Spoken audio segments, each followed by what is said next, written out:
garage doors? Okay.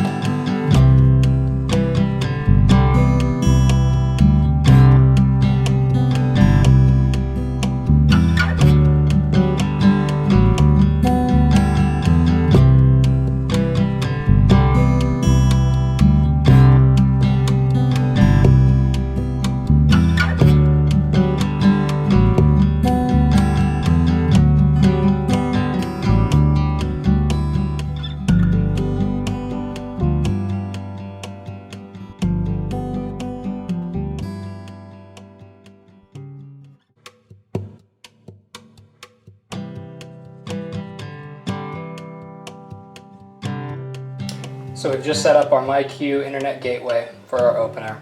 Now we're going to download the app so that we can control it from a phone or a tablet or any internet enabled device. So once you're logged in on the app, you'll see the icon showing your garage in its current state. Right now it's showing closed.